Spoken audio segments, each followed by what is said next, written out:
Shalom Bapak Ibu yang dikasihi Tuhan. Shalom.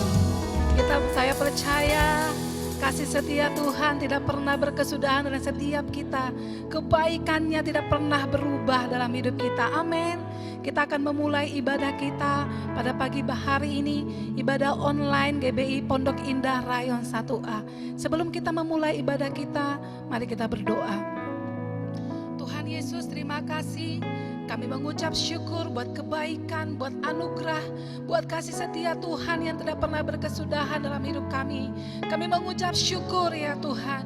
Dan kami undang Engkau Roh Kudus mengalir di tengah-tengah kami. Dimanapun kami hari ini berada, baik kami yang ada di rumah-rumah, lawat setiap kami, urapi setiap kami ya Tuhan. Berkati setiap kami di dalam nama Tuhan Yesus Kristus. Terima kasih Tuhan.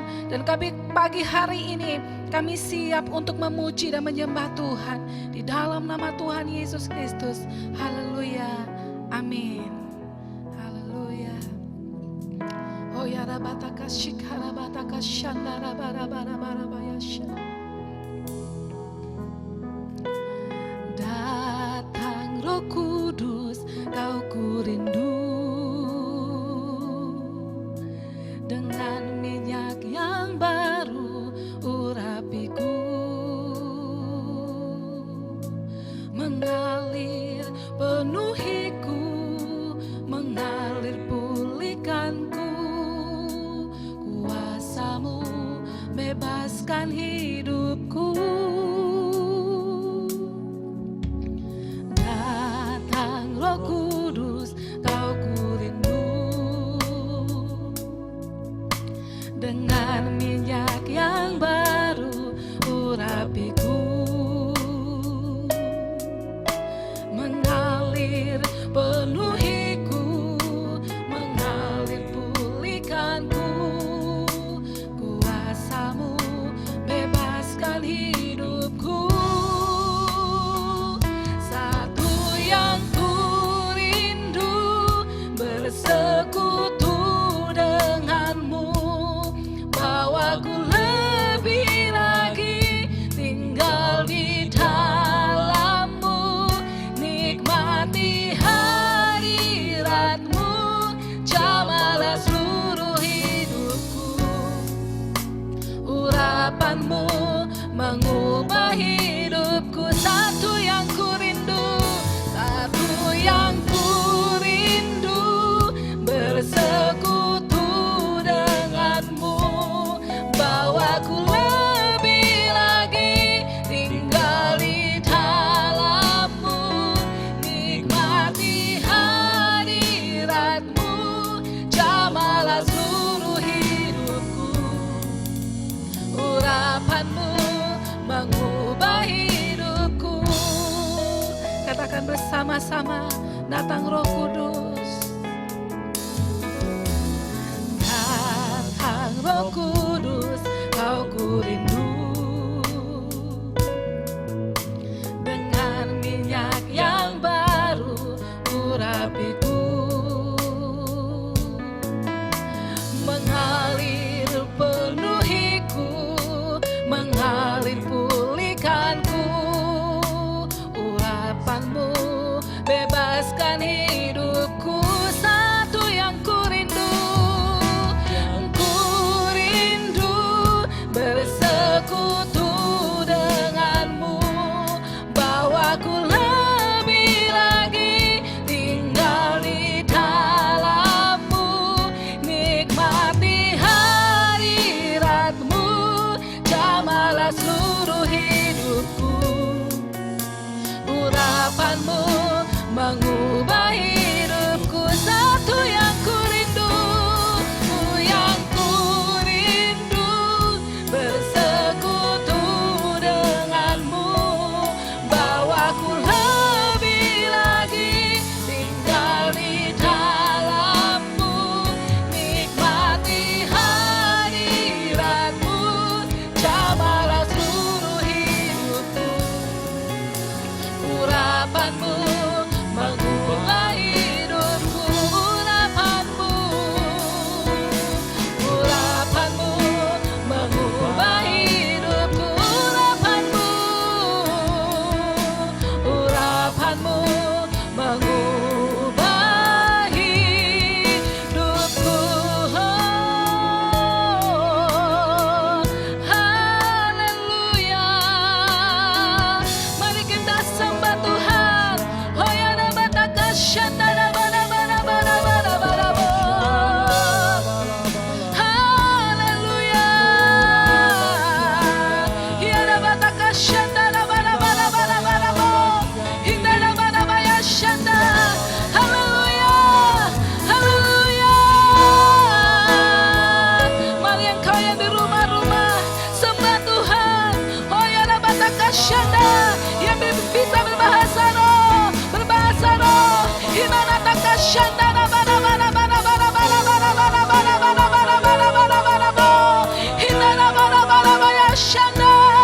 Haleluya. Terima kasih Tuhan. Syarabataka shikara bara bara bara bara bara bara bara shana. Shara bara bara bara bara bara bara bara bara bara bara bara bara shana bara bara bara bara shana. Come Holy Spirit, fall in this place.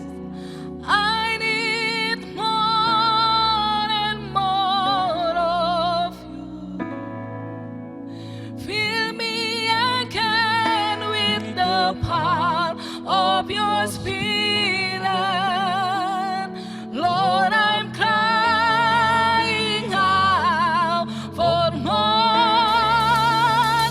Come, Holy Spirit, fall in this place. I need more and more of you.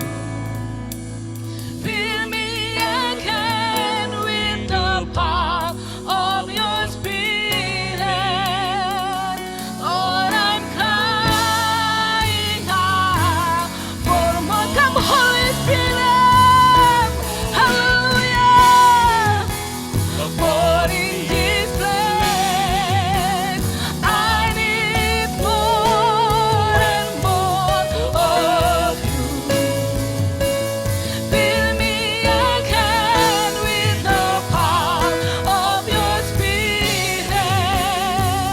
Lord, I'm crying out for more. Come, Holy Spirit, hallelujah. For in this place, I need more and more of you. Fill me again with the power of your Spirit. Lord, I'm crying out for more and more of you.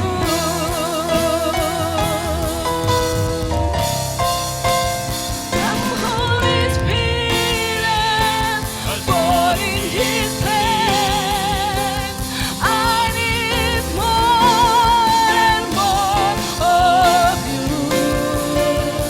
Fill me again with the power of your Spirit. Lord, I'm crying out for more. Come, Holy Spirit, hallelujah. Yes, Lord. More and more of you. Fill me again with the power of your Spirit. Lord, I'm crying out for more. Lord, I'm crying out for more. Lord, I'm crying out for more and more of you. Hallelujah, hallelujah, hallelujah, hallelujah. Terima kasih Tuhan, Engkau baik, Engkau dahsyat.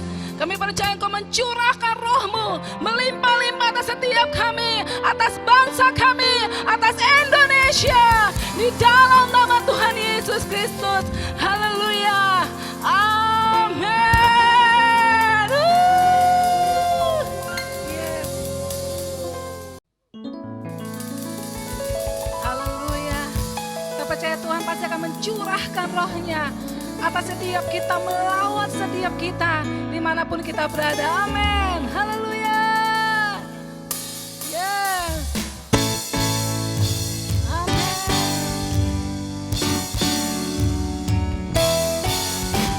Yes, Lord. Haleluya.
lembah-lembah, sungai serta tanahnya bersuka, penduduknya di desa dan di kota, semua akan menjadi orang yang benar. Sukacita pujian di rumah-rumah dan tarian di jalan-jalan, kota dan penduduknya bergembira semua. Tuhan melawat negeriku, sukacita. Haleluya.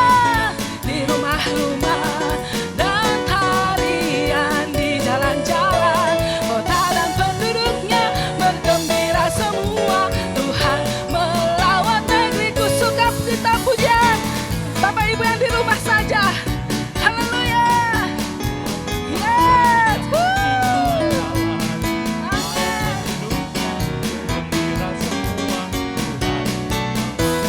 Sama-sama sukacita pujian di rumah-rumah dan tarian di jalan-jalan, kota dan penduduknya bergembira semua. Tuhan melawat negeriku, sukacita pujian di rumah-rumah dan tarian di jalan-jalan, kota dan penduduknya bergembira semua. Tuhan melawat negeri. Sekali lagi katakan cita.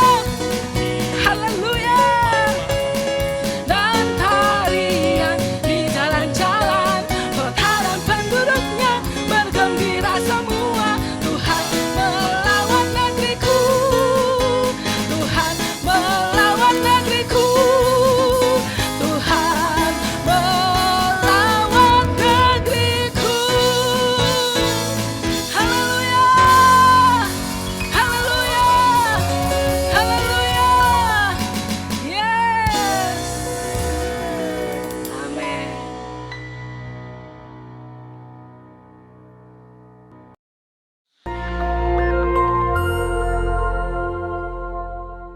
Shalom saudara, pandemi adalah suatu penyakit yang menyebar ke seluruh dunia dan mengakibatkan kematian dalam jumlah yang besar.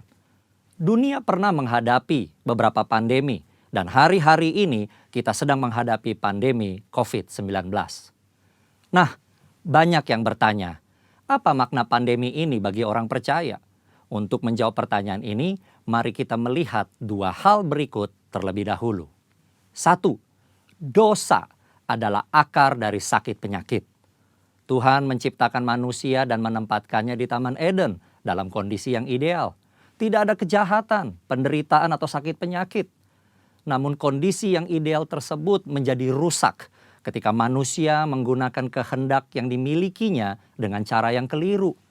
Iblis memberikan pendapat yang salah dengan cara yang menarik, sehingga akhirnya Hawa mengambil buah pengetahuan baik dan jahat, memakannya, demikian juga diikuti oleh Adam. Akibatnya, dosa masuk ke dalam kehidupan manusia dan menurunkan kutuk, sakit penyakit, kekacauan, dan kematian kekal.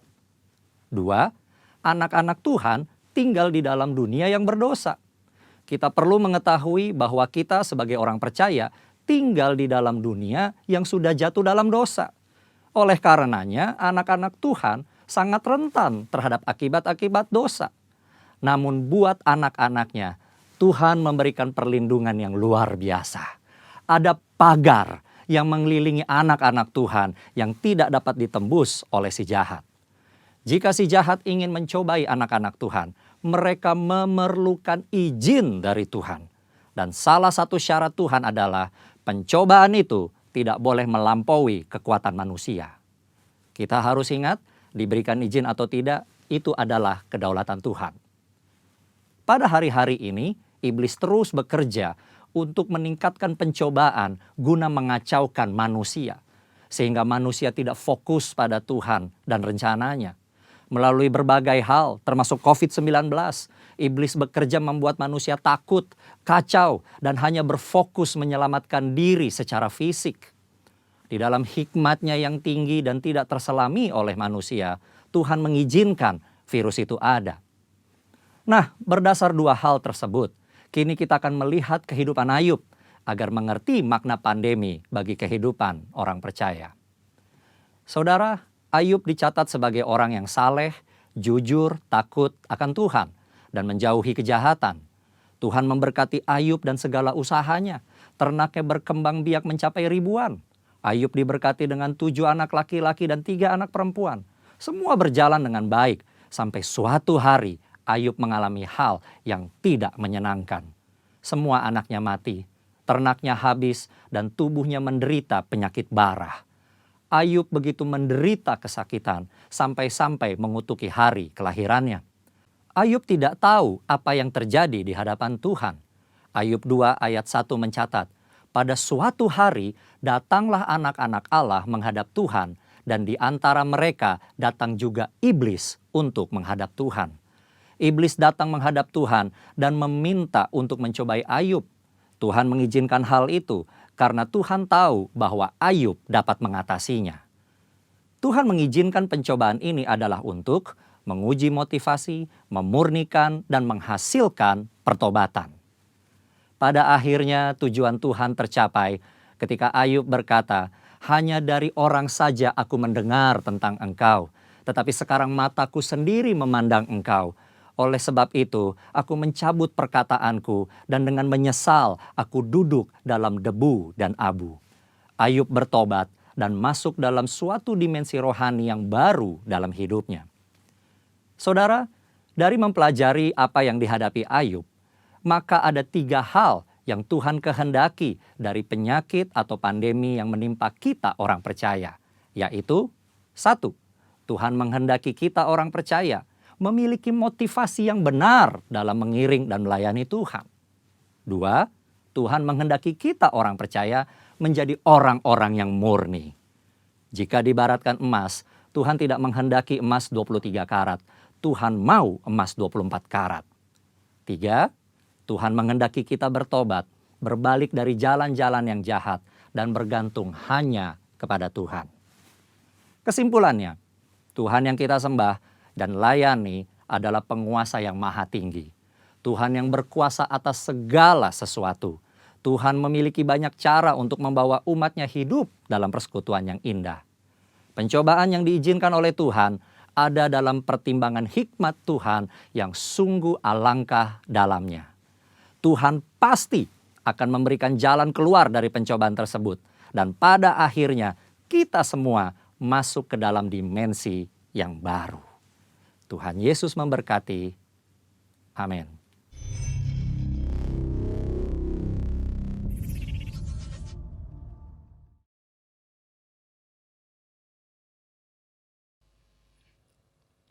Kita akan siapkan hati kita untuk mendengarkan firman Tuhan.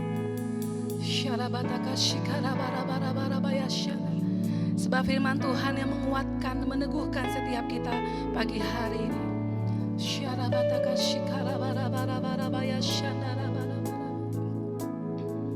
Yes, Lord. Mataku tertuju padamu, segenap hidupku ku serahkan padamu. Bimbing aku masuk rencanamu,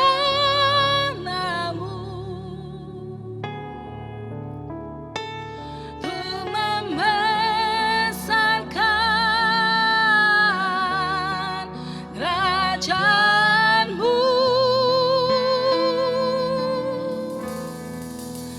Ku mau mengikuti kehendak-Mu ya Bapa. Ku mau selalu menyenangkan hati-Mu.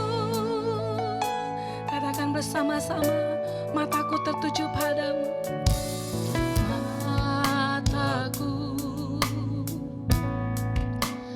tertuju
bersama-sama. Mataku tertuju padamu. Mataku tertuju padamu. Genap hidupku ku serahkan padamu. Bimbing aku masuk rencanamu,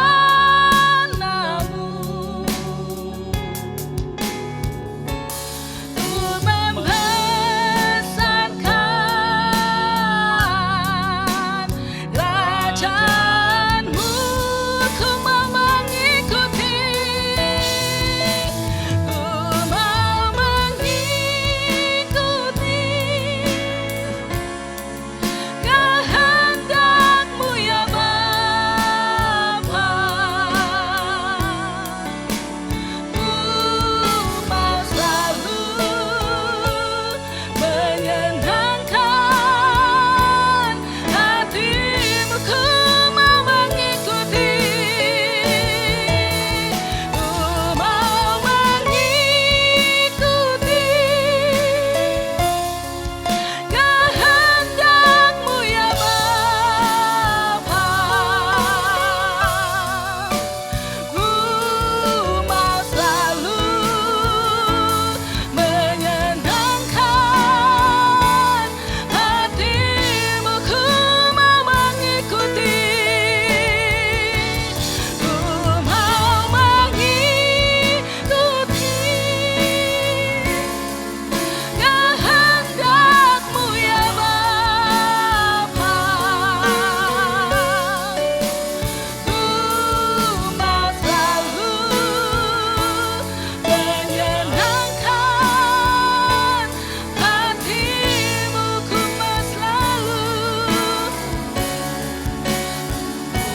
Ku mau selalu menyenangkan hatimu.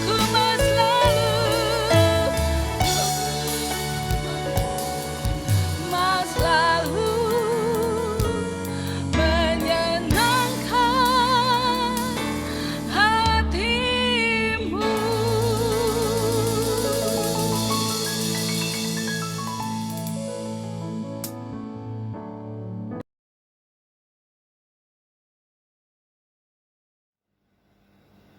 Shalom Bapak Ibu Saudaraku dikasih oleh Tuhan. Selamat hari Minggu.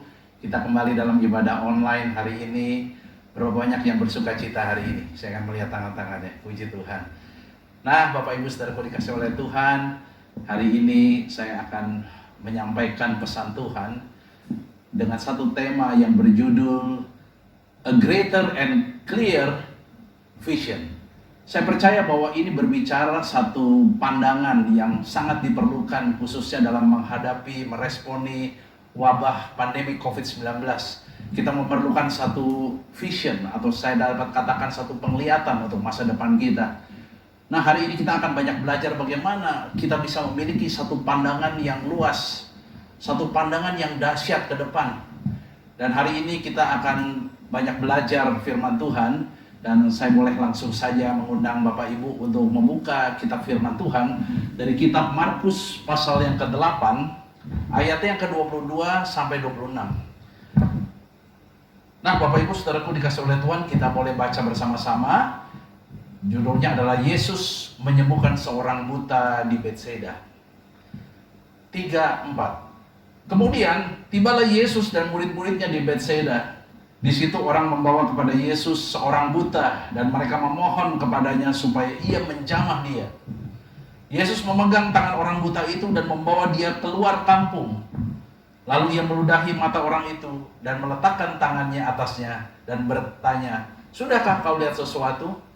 Orang itu memandang ke depan lalu berkata, "Aku melihat orang, sebab melihat mereka berjalan-jalan tetapi tampaknya seperti pohon-pohon."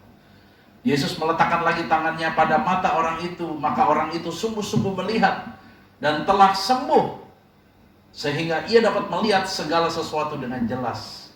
Sesudah itu Yesus menyuruh dia pulang ke rumahnya dan berkata, jangan masuk ke kampung. Nah, Bapak Ibu Saudaraku dikasih oleh Tuhan, satu tema yang Tuhan sampaikan dalam beberapa waktu terakhir ini berbicara a greater and clear vision. Bagaimana kita bisa mendapatkan satu visi yang jelas, satu visi yang dahsyat yang dari Tuhan. Menghadapi tantangan COVID-19, kita memerlukan satu pandangan visi yang jelas ke depan. Ini merupakan satu tantangan yang luar biasa, Bapak Ibu. Dan kita perlu, sebelum kita mendapat satu target yang besar, keberhasilan dalam setiap kehidupan kita itu sangat ditentukan daripada visi yang kita dapat. Saya tahu begitu banyak orang dalam perusahaan atau di dalam pelayanan gereja Tuhan, kalau mereka mendapatkan visi yang dahsyat dan jelas, mereka semangat untuk bekerja. Dan saya percaya hari-hari ini, biar Tuhan berikan visi yang dahsyat dan jelas itu pada kita semua, sehingga kita bisa tetap semangat, ya, bekerja, melayani Tuhan dengan luar biasa. Nah, kisah seorang buta yang disembuhkan oleh Tuhan Yesus di sebuah desa dikatakan Bethsaida, satu desa nelayan di pantai utara daripada Danau Galilea. Nah, pada waktu itu Yesus tiba dan murid-muridnya ada di Bethsaida pada waktu itu. Dan di situ orang membawa kepada Yesus seorang buta. Dan mereka memohon kepadanya supaya ia menjamah dia. Saya percaya ada satu proses untuk kita mendapatkan satu visi yang dahsyat dan jelas. Ada satu proses. Ini bukan sesuatu yang instan. Saya percaya kalau kita membaca daripada firman Tuhan ini, bagaimana orang buta itu disembuhkan, ada 4 tahapan yang kita akan belajar bersama-sama, Bapak Ibu. Kalau kita lihat, ya, sesuatu, saya mengambil contoh ilustrasi begini. Kalau kita ingin melihat pandangan yang luas, kita naik ke atas gunung, ke puncak gunung, kita bisa melihat satu pandangan luas yang begitu indah. Tapi sebelum itu, kita harus naik tangga. Ya, beberapa bukit-bukit yang kita harus lewati, baru sampai di puncak, sehingga kita melihat satu pandangan yang luas. Nah, ini satu proses. Saya dapat katakan ini ada satu tahapan. Waktu saya membaca perikop firman Tuhan ini, bagaimana seorang buta itu disembuhkan, ada tahap-tahapan di mana Tuhan Yesus memegang tangan orang buta itu lalu membawa dia keluar kampung. Ya, setelah itu apa yang dikatakan dalam firman Tuhan ini, Tuhan Yesus meludahi mata orang itu. Ya, memang sesuatu yang aneh, Bapak Ibu, ya. Di tengah-tengah COVID-19 ini justru yang paling bahaya itu droplets, ludah. Tapi itu yang Tuhan lakukan kepada orang buta itu. Dia meludahi mata orang lalu dia meletakkan tangan atasnya. Maka setelah itu kesembuhan terjadi. Nah, hari ini kita akan belajar bersama-sama tahapan demi tahapan untuk kita bisa mendapatkan a greater and clear vision. Nah, yang pertama, Bapak Ibu, di ayat yang ke-22, Markus 8 ayat 22. Kemudian tibalah Yesus dan murid-muridnya di Bethsaida. Di situ orang membawa kepada Yesus. Ada orang yang membawa kepada Yesus, yaitu seorang buta yang dibawa kepada Tuhan Yesus. Dan mereka memohon kepada Tuhan Yesus supaya Tuhan Yesus menjamah dia. Nah, saya percaya proses kesembuhan yang pertama, ada orang yang membawa orang buta itu kepada Tuhan Yesus. Nah, saya percaya orang buta itu pasti kenal dengan teman-teman. Ya, sampai ada temannya itu bisa membawa dia, orang buta itu, kepada Tuhan Yesus. Saya percaya bahwa orang ini hidup dalam satu komunitas. Yang pertama, saya mendapat satu pesan Tuhan yang kuat hari ini. Bahwa poin yang pertama, tahapan yang pertama adalah living in community. Hidup di dalam komunitas. Bapak Ibu, saya tahu firman Tuhan pernah berbicara kepada saya dan memberkati Bapak Ibu bahwa dalam Matius pasal 18 ayat yang ke-20, kalau 2-3 orang berkumpul, maka Tuhan bilang, aku ada di tengah-tengah mereka. Saya percaya bahwa Tuhan tinggal dalam satu komunitas. Kalau Tuhan hadir dalam satu komunitas, dia bisa buat mujizat. Banyak hal, visi-visi yang besar pada saat kita berkomunitas, kita saling membangun, saling menguatkan. Itu kehendak Tuhan. Oleh karena itu saya mengundang Bapak Ibu, ayo kita masuk dalam komunitas, dalam gereja Tuhan. Kita ada kelompok sel yang namanya KUL, Community of Love, di mana kita bisa ada satu kesatuan hati, kemudian kita tumbuh bersama-sama, bersaksi, ya, memberkati dan memenangkan jiwa-jiwa sehingga banyak orang yang diselamatkan. Itu satu kehendak Tuhan hari-hari ini untuk kita tetap berkomunitas. Saya mengundang Bapak Ibu yang belum bergabung, ayo sama-sama kita bergabung. Ya, kita bisa sekarang dengan teknologi luar biasa, Bapak Ibu, kita bisa via Zoom, ya, Skype atau Google, ya, kita bisa juga melalui WhatsApp, ya. Sekarang bisa 8 orang, ya. Kalau kita mau cool via WhatsApp juga bisa, di video call, ya, 8 orang bisa, ya. Nah, Bapak Ibu, ini kita perlu untuk berkomunitas. Ya, hari-hari ini saya tahu bahwa orang buta ini pertama kali disembuhkan karena ada orang yang mengajak orang buta itu kepada Tuhan Yesus. Jadi, ya, di situ orang membawa kepada Yesus seorang buta. Jadi, saya percaya orang buta ini tinggal dalam satu komunitas. Ayo Bapak Ibu, poin yang pertama adalah living in community. Ya, saya percaya bahwa pada saat kita berkumpul, 2-3 orang berkumpul, maka Tuhan hadir dan Tuhan bisa buat mujizat. Saya tahu ada begitu banyak orang, ya, saya kenal beberapa jemaat yang bergabung dalam Community of Love kami, ya, dipenuhi oleh Roh Kudus saat itu. Ya, tadinya nggak mengerti apa itu. Ternyata dia tahu, oh, kuasa, saya mau terima kuasa Roh Kudus itu. Dan dia dijamah. Dan kuasa itu menggerakkan, kasih itu turun, kebenaran itu turun. Dan saya percaya dia punya keberanian untuk memberitakan kabar baik.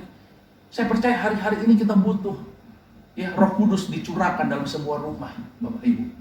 Nah, kalau hari-hari ini kita banyak tinggal di rumah, saya percaya kuasa Roh Kudus bekerja dari rumah ke rumah. Puji Tuhan. Nah, tahapan yang kedua yang Tuhan sampaikan adalah Markus pasal yang ke-8 ayatnya yang ke-23. Dikatakan begini, Yesus memegang tangan orang buta itu dan membawa dia keluar kampung. Poin yang kedua, Tuhan Yesus membawa orang buta itu, dia pegang tangan itu dan dia bawa orang buta itu keluar kampung. Saya percaya apa maksud daripada Tuhan. Ya. Poin yang kedua yang Tuhan sampaikan dalam Markus 8 ayat 23 ini, bahwa kita harus hidup living in destiny, hidup dalam tujuan. Saya percaya keluar kampung, ya, biasanya enak tinggal di dalam kampung, sekarang tahu-tahu dibawa keluar. Sesuatu yang mungkin tidak nyaman, yang biasanya mungkin kita ibadah di gedung. Ya, sekarang kita harus keluar dari gedung, kita harus di rumah-rumah. Saya percaya ada maksud Tuhan bahwa living in destiny, bahwa kita hidup dalam tujuan, dan tujuan Tuhan ada dalam Matius pasal 24 ayat 14. Ya. Saya percaya ini pesan Tuhan, bahwa kenapa hari-hari ini kita harus banyak tinggal di rumah. Ya, hari-hari ini kita banyak masuk transisi, Bapak Ibu, masih tetap PSBB jalan, tapi masih masuk dalam masa transisi. Dan kita kalau nggak perlu betul, kita jangan keluar rumah, kita masih tetap banyak di rumah. Dan saya percaya Matius 24 ayat 14, Tuhan katakan seperti ini, bahwa Injil kerajaan ini akan diberitakan di seluruh dunia, menjadi kesaksian bagi semua bangsa. Sesudah itu barulah tiba kesudahannya. Jadi sebelum Tuhan Yesus datang, Injil kerajaan ini, kabar baik itu harus diberitakan menjadi kesaksian. Nah, kalau dulu mungkin kita ibadah dalam satu gedung gereja, ada batas, tembok. Tapi sekarang kita kan nggak boleh ibadah. Ya, ada social distance. Ya, kita harus jaga jarak, kita nggak boleh kumpul di kerumunan keramaian. Dan kita harus banyak di rumah. Dan kita, ibadah-ibadah online hari ini, udah nggak ada tembok lagi. Semua orang bisa mendengar kabar baik itu. Bukankah ini maksud Tuhan? Bahwa living in destiny, apa tujuan Tuhan? Bahwa Tuhan mau semua Injil kerajaan itu kabar baik harus diberitakan ke seluruh dunia, bagi semua bangsa. Sesudah itu, baru Tuhan datang pada kali yang kedua. Saya percaya bahwa ini maksud daripada Tuhan untuk menyelesaikan amanat agung daripada Tuhan Yesus. Ya, untuk semua kabar baik itu harus diberitakan. Jadi saya percaya bahwa hari-hari ini dalam keadaan yang kita lewati bersama, ya, bukan hanya kita tinggal dalam satu komunitas, tapi ada maksud Tuhan untuk kita hidup dalam tujuan. Bahwa tujuan Tuhan bahwa Dia menghendaki bahwa semakin banyak orang mengenal kebaikan Tuhan. Sehingga semakin banyak orang diselamatkan. Bapak Ibu, Tuhan menghendaki bahwa tidak ada satu orang pun binasa, tapi semua bisa memperoleh kehidupan yang kekal. Saya percaya bahwa melalui keadaan seperti ini, ya, Tuhan membawa orang buta itu untuk melihat visi yang lebih jelas dan dahsyat. Dia harus keluar kampung, keluar daripada kebiasaan-kebiasaan yang biasanya dia lakukan di dalam kampung, tapi dia harus keluar. Ya, ada sesuatu dimensi yang baru. Dan hari-hari ini kita dalam ibadah online, satu dimensi yang baru saya dapat katakan. Biasanya kita dalam ibadah itu di gedung, ya, kita mendengar pujian penyembahan, khotbah, Bapak Ibu, ya, selama 2 jam. Dan hari-hari ini kita dari rumah, kita ibadah online, sesuatu dimensi yang baru. Tapi saya percaya bahwa ini semakin lebih banyak orang lagi akan mengenal kebenaran Tuhan. Dan semakin banyak orang lagi yang percaya dan diselamatkan. Bukankah ini kehendak Tuhan? Satu destiny yang Tuhan berikan buat kita semua. Nah, hal yang ketiga yang saya harus sampaikan kepada Bapak Ibu, kita kembali ke dalam kitab Markus pasal yang ke-8 ayatnya yang ke-23 bagian B. Kalau tadi bagian A, nah sekarang bagian B. Saya dapat katakan seperti ini bagian B. Lalu ia meludahi mata orang itu dan meletakkan tangannya atasnya dan berkata, "Sudahkah kau lihat sesuatu?" Tuhan Yesus memakai sebuah media, yaitu ludah. Dia meludahi mata orang itu. Bapak Ibu, waktu saya membaca firman Tuhan ini, saya terus terang agak kaget. Kok pakai ludah ya Tuhan? Apa nggak ada cara yang lain? Kelihatannya kok, waduh, ya sesuatu yang di luar kebiasaan. Biasanya orang mendoakan itu pakai minyak, bukan pakai ludah. Tapi ini ada sesuatu yang saya dapat katakan, kok caranya seperti ini ya? Kalau kita lihat ludah kan jijik, apalagi ini ya COVID-19. Katanya dropletnya itu, ludahnya itu menular, bisa bikin nular secara cepat. Ini berbicara coronavirus. Tapi kenapa Tuhan izinkan seperti ini? Ada maksud Tuhan. Ya, bahwa melalui pandemik ini, saya percaya ada pemulihan demi pemulihan yang sedang terjadi di rumah-rumah. Yang ketiga, Bapak Ibu, kalau Tuhan memakai ya cara yang di luar kebiasaan ini, ada maksud Tuhan, yaitu living in restoration. Itu poin yang ketiga yang saya harus sampaikan. Yang pertama, kita hidup dalam komunitas. Yang kedua, living in destiny, hidup dalam tujuan. Tapi yang ketiga, kita harus hidup dalam pemulihan. Bapak Ibu, apa yang terjadi di rumah? Ya, kalau kita banyak tinggal diam di rumah, ya, saya ingin sampaikan ada 7 pemulihan yang Tuhan buat. Ya, saya boleh menceritakan apa yang banyak saya alami, Bapak Ibu, ya, bahwa sepertinya cara metode Tuhan kok nggak pantas ya pakai ludah, ya. Tetapi apa yang terjadi pada akhirnya mendatangkan kesembuhan. Mungkin Bapak Ibu heran, kenapa saya kok hari-hari ini banyak di rumah? Bapak Ibu, saya pernah sampaikan dalam khotbah dengan tema diam pada beberapa minggu yang lalu. Bapak Ibu, pada saat kita banyak tinggal diam di rumah, kita bukan lockdown tapi lock up. Justru semakin kita tinggal diam di rumah, kita semakin banyak baca Alkitab, kebenaran firman Tuhan, semakin mengenal Dia. Dan Yesaya pasal 30 ayat 15 dikatakan, dengan bertobat dan tinggal diam, disitulah terletak kekuatanmu. Bapak Ibu, waktu saya banyak di rumah, justru saya banyak mengenal Tuhan. Saya banyak bertobat. Kalau saya salah, saya minta ampun. Saya koreksi diri. Itu lebih banyak yang saya lakukan pada saat saya tinggal di rumah. Dan saya percaya ini pemulihan yang pertama adalah pemulihan pribadi. Itu poin yang pertama. Yang kedua, Bapak Ibu, apa yang Tuhan lakukan? Restoration yang kedua adalah pemulihan dalam rumah tangga. Malayaki pasal 4 ayat 5 dan 6. Di hari-hari yang terakhir aku mengutus roh kuasa Elia untuk membuat hati Bapa kembali kepada anak dan anak kembali kepada Bapa, supaya aku jangan datang memukul bumi ini sehingga musnah. Pemulihan dalam keluarga. Bagaimana hubungan saya sebagai orang tua kepada anak? Ya, kalau dulu banyak mungkin saya sering keluar, saya kurang menanamkan nilai-nilai kebenaran. Tapi pada saat saya ada di rumah, saya banyak berbicara kepada anak-anak saya, komunikasi, ya kan? Saya nggak tahu, waktu anak saya sering saya tinggal ada kepahitan, tapi kemudian kami rekonsiliasi, kami pulih, saling minta maaf. Saya percaya bahwa kegerakan harus dimulai dari Yerusalem, yaitu rumah tangga, baru sampai ke Yudea, Samaria, bahkan sampai ke ujung bumi. Nah, hal yang ketiga yang Tuhan buat adalah pemulihan dalam unity, ya, daripada gereja-gereja Tuhan. Saya percaya Mazmur 133 ayat 1-3 betapa indahnya kalau kita hidup dalam kesatuan, bahkan seperti minyak urapan yang turun dari kepala ke janggut leher dan ke jubah. Ya, kesitulah Tuhan memerintahkan berkat. Bapak Ibu, perhatikan di saat-saat keadaan yang seperti ini, justru gereja-gereja banyak bersatu. Ya, bukan perpecahan, bukan saling menghakimi, tapi kehendak Tuhan di dalam keadaan seperti ini, justru gereja-gereja bersatu. Saya banyak mengikuti seminar-seminar, ya. Saya melihat event-event, ya. Begitu luar biasanya dari berbagai macam denominasi, kita bisa bersatu. Justru saat-saat yang seperti ini, Tuhan pemulihan di dalam kesatuan. Itu yang Tuhan buat. Nah, Bapak Ibu, yang keempat, saya percaya pada saat kita di rumah, ya, saya teringat bagaimana zaman kisah jemaat mula-mula. Pada saat mereka setelah dibaptis, dipenuhi oleh Roh Kudus, apa yang mereka lakukan? Ya, mereka jadi saksi, ya kan? Sehingga banyak orang datang dalam doa pujian penyembahan, datang kepada Tuhan.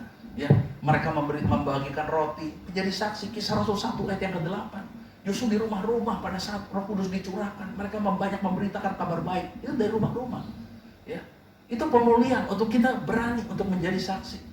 Ya, kita dipulihkan melalui keadaan-keadaan tekanan yang seperti ini.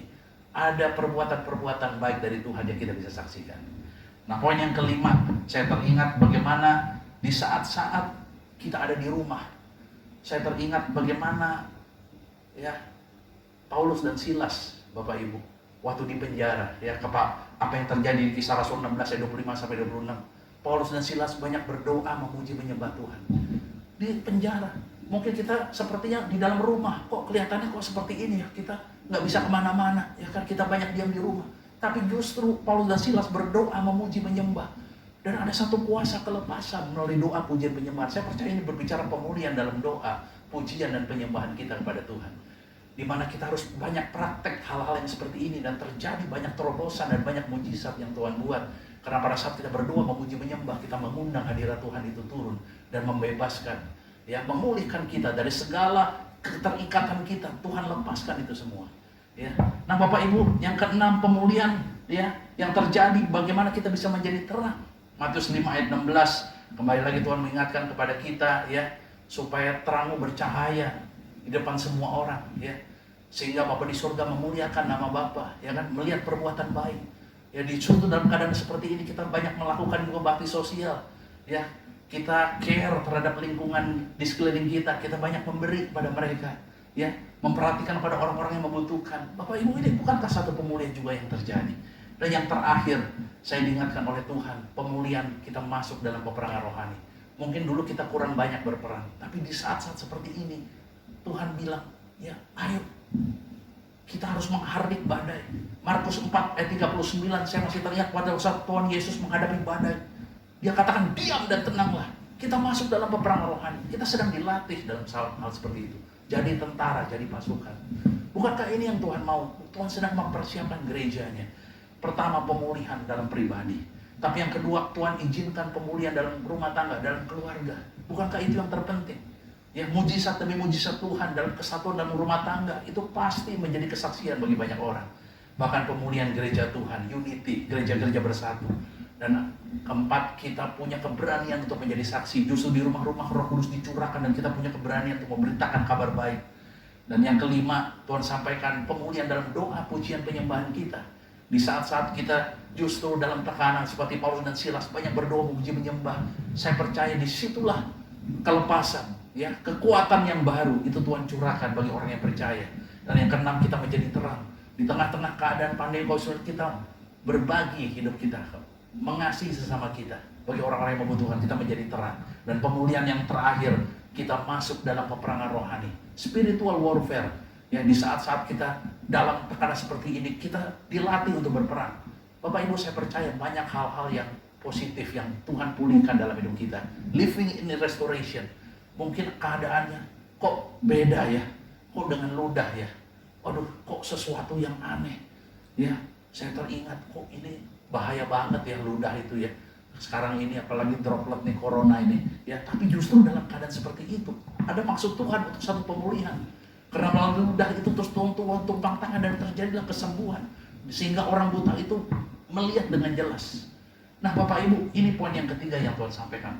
Yang terakhir adalah Markus 8 ayat 24 sampai 25. Saya bacakan sekali lagi. Markus 8 ayat 24 sampai 25. Orang itu memandang ke depan lalu berkata, "Aku melihat orang. Sebab melihat mereka berjalan-jalan, tetapi tampaknya seperti pohon-pohon." Ya, waktu Tuhan doakan, tumpangi tangan, masih samar-samar. Kok kelihatannya seperti pohon-pohon ya orang-orang itu jalan. Belum jelas. Tetapi ayat 25 disampaikan, Yesus meletakkan lagi tangannya kepada mata orang itu. Maka orang itu sungguh-sungguh melihat dan telah sembuh, sehingga ia dapat melihat segala sesuatu dengan jelas. Bapak Ibu, saya teringat ya, kalau firman Tuhan ini berkata, Tuhan sampai 2 kali menumpangkan tangan, ya, supaya bisa melihat lebih jelas. Ya. Saya percaya Bapak Ibu ada maksud Tuhan. Ya. Maksud Tuhan seperti ini. Di saat-saat kita dalam keadaan ya, wabah COVID-19 ini, saya percaya ada visi yang besar yang Tuhan ingin sampaikan. Ya, tapi kita harus banyak berkomunitas. Yang kedua, Bapak Ibu, ayo kita hidup dalam tujuannya Tuhan. Untuk Injil terus diberitakan kepada semua orang, bahkan tembus sampai ke bangsa-bangsa. Tapi yang ketiga, kita harus mengalami pemulihan untuk melihat satu visi yang besar. Restoration. Tapi yang terakhir, living in innovation. Ini yang Tuhan bicarakan. Ya, saya digerakkan di dalam hati untuk berbicara. Jujur Bapak Ibu, living in innovation, ini yang terakhir yang Tuhan sampaikan. Bahwa pada saat Tuhan mengurapi mata orang buta itu, pertama-tama dia lihat samar-samar, gak jelas, tapi Tuhan urapi lagi. Apa maksud Tuhan? Kalau sampai Tuhan lakukan itu berulang-ulang, Bapak Ibu, saya diingatkan oleh Tuhan, kita harus menggali yang lebih dalam lagi, kesempatan-kesempatan apa yang Tuhan sampaikan kepada kita untuk kita harus lakukan. Mari kita baca firman-Nya supaya kita lebih jelas. Yesaya pasal 43 ayat 18 sampai 19. Ya. Saya mengajak Bapak Ibu untuk membuka firman Tuhan dalam Yesaya pasal yang ke-43. Yesaya pasal 43 ayat 18 sampai 19. Ya, firman-Nya, janganlah ingat-ingat hal-hal yang dahulu. Janganlah perhatikan dari hal-hal yang dari zaman purbakala. Lihat, aku hendak membuat sesuatu yang baru. Saya percaya berbicara inovasi, penemuan-penemuan yang baru. Living in innovation. Ya, aku hendak membuat sesuatu yang baru, yang sekarang itu sudah tumbuh, sebenarnya sudah ada. Belumkah kamu mengetahuinya? Bapak Ibu, wah kalau Tuhan tumpangin tangan sekali lagi, ada maksud Tuhan supaya kita gali lagi. Kalau kita belum jelas, kita harus berusaha untuk gali lagi ke opportunity, kesempatan-kesempatan yang baru. Yang sebenarnya sudah ada dalam diri kita. Sudah ada talenta itu. Tinggal kita mau kembangkan hal-hal ini lebih dalam lagi. Ya, banyak orang pada saat dalam tekanan, wah kayaknya semua tutup, nggak bisa lakukan apa-apa. Lalu dia banyak dapat ide-ide, talenta-talenta yang muncul. Ya, banyak Bapak Ibu, ya ada yang punya talenta, mulai belajar bikin roti, belajar bikin susu almond, ya kan? Kalau kita lihat ada begitu banyak kreativitas yang baru. Yang sebenarnya itu sudah ada di dalam, tinggal dikembangkan. Ya, lebih dahsyat lagi. Ya, ada hal penemuan-penemuan yang baru. Karena Tuhan menjanjikan seperti ini. Ya, kalau kita baca lanjut di ayat 19, ya, aku hendak membuat jalan di padang gurun dan sungai-sungai di padang belantara. Saya percaya ini mujizat. Jalan-jalan di padang gurun, di tengah padang gurun kita lewati ada jalan. Di padang belantara, ya, yang tidak ada kepastian, tapi ada sungai-sungai. Saya percaya ini yang Tuhan mau kerjakan hari-hari ini. Bapak Ibu Saudaraku dikasih oleh Tuhan, saya boleh menyimpulkan the greater and clear vision, ya, satu pandangan yang besar dan jelas itu bisa kita alami bersama-sama. Saya ulangi, yang pertama, hiduplah dalam komunitas. Yang kedua, ya, setelah living in community, living in destiny, hiduplah di dalam tujuannya Tuhan. Ya, tapi yang ketiga, hiduplah living in restoration, hidup dalam pemulihan. Karena di saat-saat keadaan yang seperti ini yang di luar kebiasaan, tetapi ada sesuatu yang Tuhan buat, yaitu kesembuhan, pemulihan, restoration. Tapi yang terakhir, ayo Bapak Ibu, ya, Tuhan mengajak, Dia ingin membuat sesuatu yang baru dalam hidup kita. Ada inovasi-inovasi baru yang muncul dalam setiap rumah-rumah. Saya percaya ada hal-hal yang dahsyat yang Tuhan buat. Tapi jangan pernah menyerah, gali terus, ya. Ide-ide yang baru apa yang muncul, ya, ada hal-hal yang belum pernah kita coba. Tuhan ingin membuat sesuatu yang baru. Responi itu. Apakah itu dalam pelayanan kita, dalam pekerjaan kita yang baru, atau hal-hal yang lain yang sudah ada, yang sedang bertumbuh dalam kita. Itu yang kita harus aktifkan. Harus ada keberanian untuk mencoba. Saya percaya ada Tuhan pasti buat mujizat. Saya percaya visi, pandangan itu akan kita lihat begitu dahsyat di depan kita. Dan sesuatu yang besar, ya, dan jelas pasti terjadi. Tetap semangat. Tuhan Yesus memberkati kita semua. Haleluya. Amin.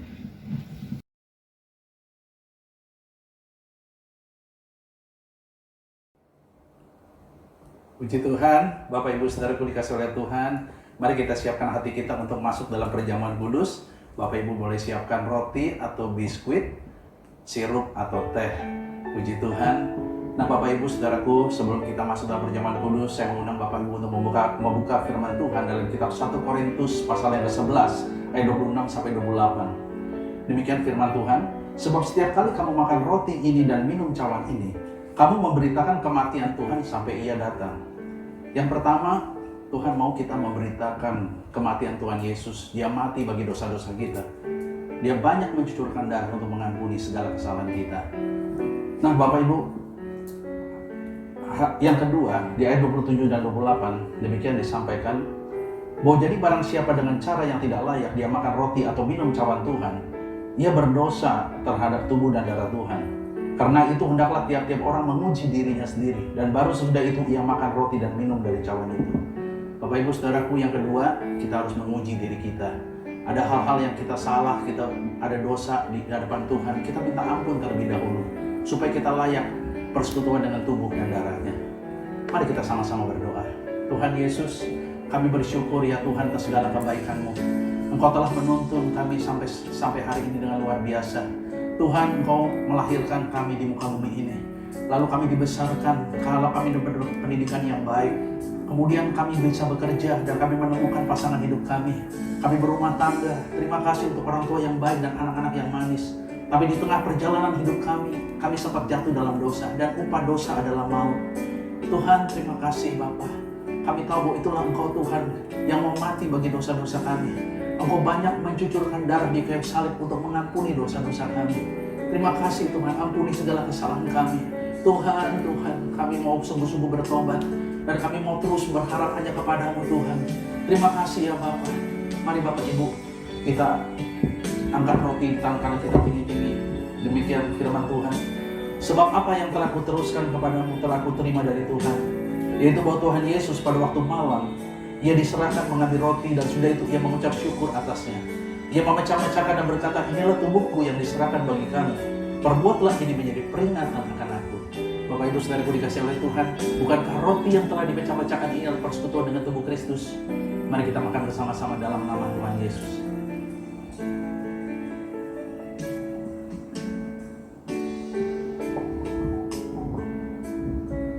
Mari kita angkat cawan di tangan kanan kita tinggi-tinggi. Demikian juga Ia mengambil cawan. Sesudah makan lalu berkata, cawan ini perjanjian baru yang dimeteraikan oleh darahku. Perbuatlah ini setiap kali kamu meminumnya menjadi peringatan akan aku. Bapak Ibu Saudaraku dikasih oleh Tuhan, bukankah anggur yang di atasnya kita ucapkan syukur adalah persekutuan kita dengan darah Kristus. Mari kita minum bersama-sama dalam nama Tuhan Yesus.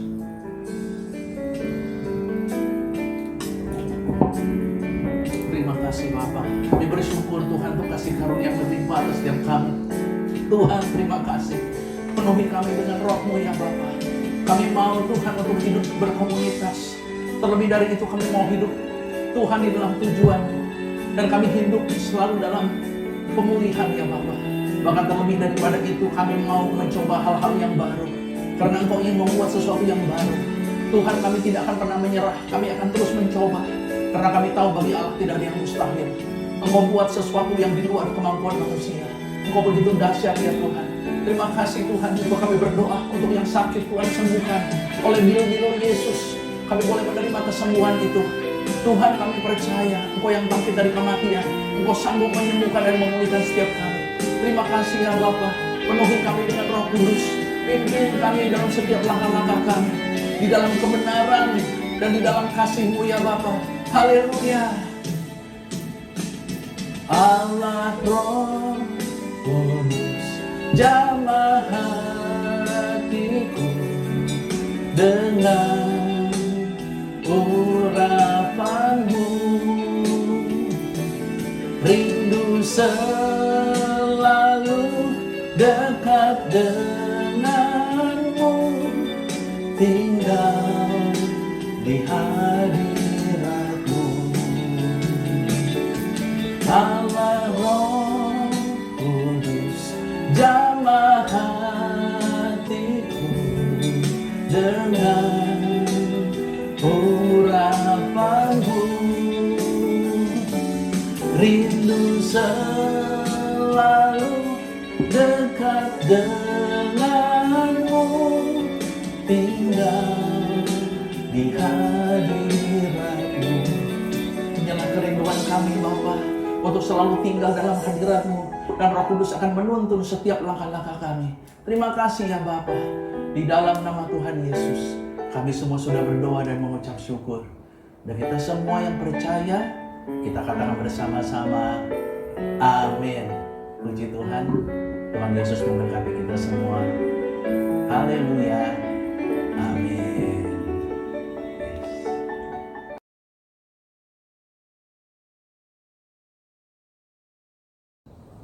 Shalom Bapak Ibu yang dikasihi Tuhan, mari kita satukan hati untuk masuk dalam doa syafaat. Bapa di surga, terima kasih Tuhan untuk pagi hari ini. Kami mengucap syukur Tuhan atas berkat-Mu Tuhan. Jikalau Tuhan Engkau memberikan kesempatan buat kami untuk mengikuti ibadah secara online dan juga untuk perjamuan kudus pada pagi hari ini. Kami mengucap syukur Tuhan atas berkat firman-Mu yang sangat memberkati seluruh umat-Mu yang mendengarkan akan firman-Mu ini Tuhan. Kami percaya Tuhan kuasa-Mu bekerja atas setiap aspek kehidupan daripada setiap umat Tuhan. Dan kami percaya Tuhan, umat Tuhan yang sakit Tuhan sembuhkan, yang putus pengharapan Tuhan berikan kelegaan, yang berbeban berat Tuhan juga berikan kelepasan. Terima kasih Tuhan, kami mengucap syukur Tuhan untuk hamba-Mu Pak James Elo Pranoto yang Tuhan sudah percayakan untuk menyampaikan berkat firman Tuhan.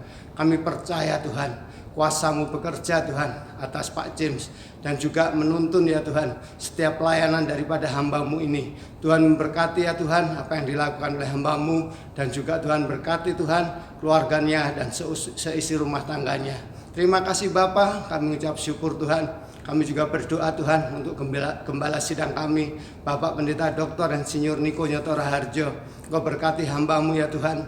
Kiranya Tuhan amanat agung dan juga pencurahan Roh Kudus turun atas hamba-Mu untuk setiap jemaat Tuhan di GPI Gatot Subroto dari Indonesia sampai ke bangsa-bangsa.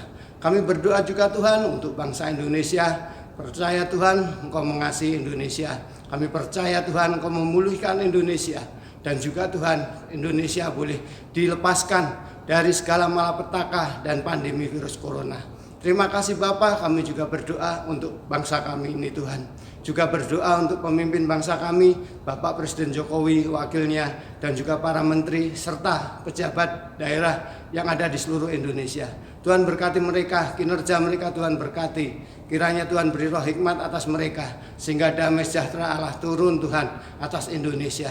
Terima kasih Bapak, kami juga berdoa Tuhan untuk para tenaga medis dan juga terutama untuk dokter dan juga perawat Tuhan yang melayani para pasien virus corona Tuhan. Engkau berkati mereka dengan kekuatan Tuhan dan juga ketabahan ya Bapak. Sehingga Tuhan kuasa-Mu juga bekerja atas mereka untuk menyembuhkan Tuhan para pasien. Sehingga Tuhan mujizat-Mu terjadi dan nama Tuhan saja yang dimuliakan. Terima kasih Bapa, terima kasih Roh Kudus. Inilah Tuhan doa dan pengharapan kami.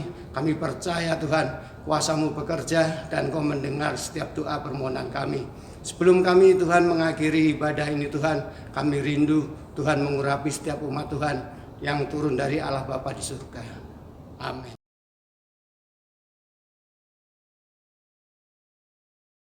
Puji Tuhan Bapak Ibu, ini saatnya kita tiba di akhir daripada ibadah online kita pada pagi hari ini. Mari kita sama-sama siapkan hati kita untuk menerima berkat Tuhan. Haleluya, puji Tuhan. Yesus, padamu ku berseru, Kaulah penyelamatku, terpujilah Kau Tuhanku. Mulutku memuji nama-Mu sepanjang umur hidupku, terpujilah Kau Tuhanku di atas segalanya. Mari kita angkat kedua tangan kita yang kudus di hadapan Tuhan. Kekasih-kekasih Tuhan, terimalah berkat damai sejahtera dan sukacita yang dapat daripada Bapa Surgawi. Kasih karunia Allah yang berlimpah-limpah di dalam Anak yang tunggal Tuhan Yesus Kristus, dengan persekutuan yang manis dengan Roh Kudus menyertai setiap kasih-kasih Tuhan di tempat ini mulai hari ini sampai kita semua dijemput bersama-sama di awan-awan yang permai, bahkan sampai kekal selama-lamanya. Dan kita semua yang percaya dan penuh pengharapan, kita katakan bersama-sama, haleluya, amin. Tuhan Yesus memberkati kita semua. Selamat hari Minggu, haleluya, shalom.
Shalom saudara-saudara, udah pada ikut Cool belum? Cool, Community of Love, di mana kita bisa berkumpul bersama, sharing, dan bertumbuh di dalam Tuhan. Visi dari Cool yaitu K, kesatuan hati, di mana kita bisa saling menguatkan, mendoakan, dan sharing satu dengan yang lainnya. T, tumbuh bersama, kita bersama-sama belajar firman Tuhan, berdoa, memuji, dan menyembah Tuhan. Dan M, memenangkan jiwa.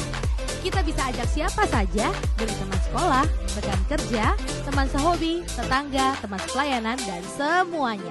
Dan dari semuanya itu yang paling penting, kita bersama-sama alami hadirat Tuhan. Jadi, tunggu apa lagi? Ayo ikut Cool. Gak cool, gak gaul.